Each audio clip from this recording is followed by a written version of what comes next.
चंद्राव गाही शोक समुद्र सोचे नारी नर व्याकुल महा दे दो सकल सरोस बोलहि बाम विधि किन्नु कह सुसिद्ध तपास जोगी जन्मुनि देखी दशा विधे की तुलसी ना सामर्थ्य को जो तरी सके सरित सनय की।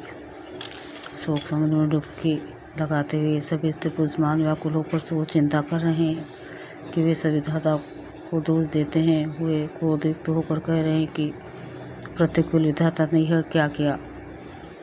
तुलसीदास जी कहते हैं कि देवता सिद्ध तपस्वी योगी और मुनिगणों में कोई भी सामर्थ्य नहीं है जो उस समय विधेय जनकराज की दशा देखकर प्रेम की नदी को पार कर सके, प्रेम में मग्न हुए बिना रह सके। सोटके अमित उपदेश जहाँ तहाँ लोगन नमूने बरहन न धीर जो धरिया नरेश कहे वशिष्ठ विदेशन। जहाँ तहाँ श्रेष्ठ मुनियों ने लोगों को अपरिमित उपदेश दिए। वशिष्ठ जी ने विधेय जनक जी से कहा, ही राजन आप धैर्य धारण कीजिए। जहसु ज्ञानो रवि भव निशि नासा बचन किरण मुनि कमल विकासा तेहि की मोह ममता ने आराई यह सिय राम सने बढ़ाई। जिन राजा जनक का ज्ञान रूपी सूर्य भव कमल रूपी रात्रि का नाश कर देता है और जिनकी वचन रूपी किरण मुनि रूपी कमलों को खिला देती है, आनंदित करती है, क्या मोह और ममता उनके निकट भी आ सकते हैं। यह तो सीता राम जी के प्रेम की महिमा है।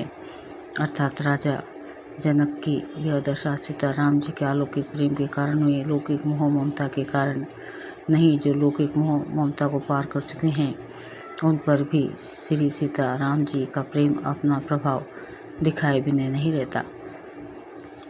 विषय की साधक सिद्ध सयाने त्रिविध जीव जग वेद बखाने राम सने सरस मन जासु साधु सभा बड़ा आदर तासु। विषय साधक और ज्ञानवान सिद्ध पुरुष जगत में ये तीन प्रकार के जीव वेदों ने बताए हैं। इन तीनों में जिसका चित्त श्री राम जी के स्नेह से सरस सरोवर रहता है, साधु की सभा में उसी का बड़ा आदर होता है। सोहन आराम प्रेम बिनु ज्ञानो करणधार बिनु जिमी जल जानो मुनि बहु विधि विदेहु समुझाए राम घाट सब लोग नहाए। श्री राम जी के प्रेम के बिना ज्ञान शोभा नहीं देता।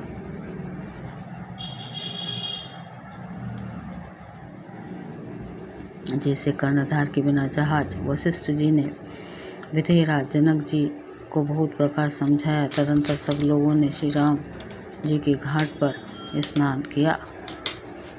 सकल शोक संकुल नर नारी सो बसरु बितेऊ बिनु बारी पशु खग मृगन नाकिन्ना आहार वो प्रिय परिजन कर कौन विचारो।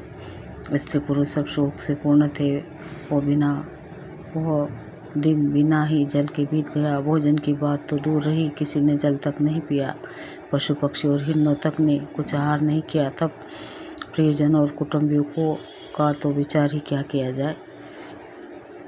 द्वादो समाज निमो राजो रघुराजो नहाने प्रातः पेटे सब बट बीटा पतर मन मलिन प्रसंघात। निमिराज जनक जी और रघुराज रामचंद्र जी तथा दोनों ओर के समाज ने दूसरे दिन सवेरे स्नान किया और सब बड़ के वृक्ष के नीचे जा बैठे। सबके मन उदास और शरीर दुबले हैं। जय मैसूर दशरथपुरवासी जय मिथिलापति नगर निवासी हंस बंस गुरु जनक पुरोधा जिन्न जग मगु परमारथु सोधा।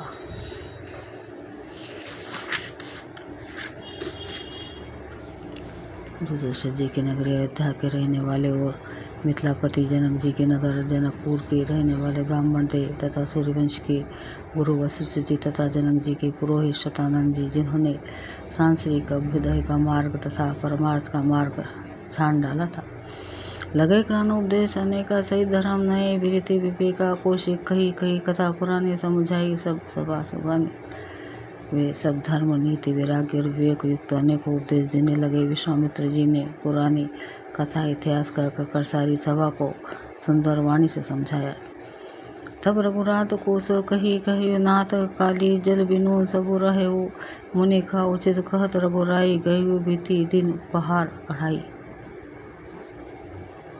तब रघुनाथ जी ने विश्वामित्र जी से कहा कि हे नाथ, कल सब लोग बिना जल पिए ही रह गए थे, अब कुछ आहार करना चाहिए। विश्वामित्र जी ने कहा कि श्री रघुनाथ जी उचित ही कह रहे हैं, ढाई पहर दिन आज भी बीत गया।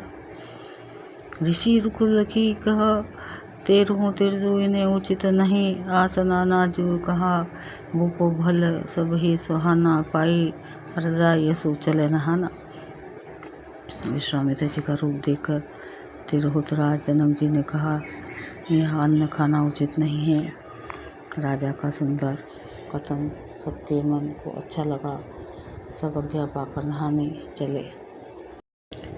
धोती ही अवसर फल फूल दल मूल अनेक प्रकार लाई आए, बंजर विपुल भरी भरी कंवारी भार। उसी समय अनेक प्रकार के बहुत से फल फूल पत्ते मूल आदि महंगे ने और वो इससे भर भर कर बनवासी कोल की रात लोग ले आई। कामद भेगिरी राम प्रसादा उलोकता भरत विषादा, सरसरिता वन भूमि विभागा, जनु उमगत आनंद अनुरागा।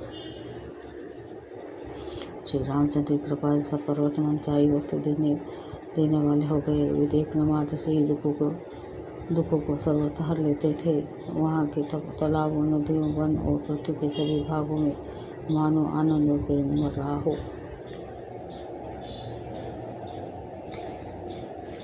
बेली बेटक सब सफल सफला, बोलत खगमृग अली अनुकूला, ते अवसर बन अधिक उछाओ, त्रिविध समीर सुखद सबका हो। बेले और वृक्ष सभी फल और फूलों से युक्त हो गए। पक्षी, पशु और भोरे अनुकूल बोलने लगे। उस अवसर पर वन में बहुत उत्साह आनंद था। सब किसी को सुख देने वाली शीतल मंद सुगंध हवा चल रही थी।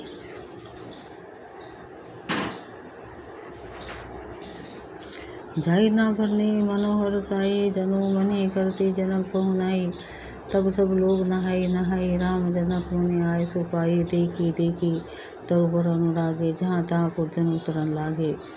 दल फल मूल कंद विधि नाना, पावन सुंदर सुधा समाना। वन की मनोहरता वर्णन नहीं किया जा सकती। मानो पृथ्वी जनक जी की पहुनाई कह रही है। तब जनकपुर वासी सब लोग नहा नहा कर श्री रामचंद्र जी, जनक जी मुनि की आज्ञा पाकर सुंदर वृक्षों को देख देख कर प्रेम में भरकर जहाँ तहाँ उतरने लगे। पवित्र, सुंदर और अमृत के समान स्वादिष्ट अनेकों प्रकार के पत्ते, फल, मूल और कंद।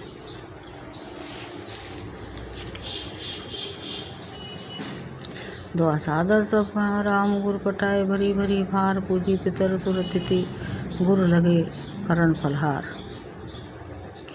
राम जी की गुरु वशिष्ठ जी के सबके बोझ भर भर कर आदर पूर्वक भेजे। तब ये पितर देवता अतिथि और गुरु की पूजा करके फलहार करने लगे। निहि विधि बासर बीते चारी, रामो निरखी नर नारी सुखारी। दुओ समाज असी रुचि मन माही, बिनु से राम फिर भल नाही। इस प्रकार 4 दिन बीत गए। श्री रामचंद्र जी को देखकर सभी नर नारी सुखी हैं। दोनों समाजों के मन में ऐसी इच्छा है कि श्री सीताराम जी के बिना लौटना अच्छा नहीं है। सीताराम संग बनवासु, कोटि अमरपुर सरित सुपासु। परिहरि लखन रामो वेद ही, जही घरु भाव वाम विधि तेहि। श्री सीताराम जी के साथ वन में रहना करोड़ों देवलोकों के निवास के समान सुखदायक है। श्री लक्ष्मण जी, श्री राम जी और श्री जानकी जी को छोड़कर जिसको घर अच्छा लगे, विधाता उसके विपरीत है।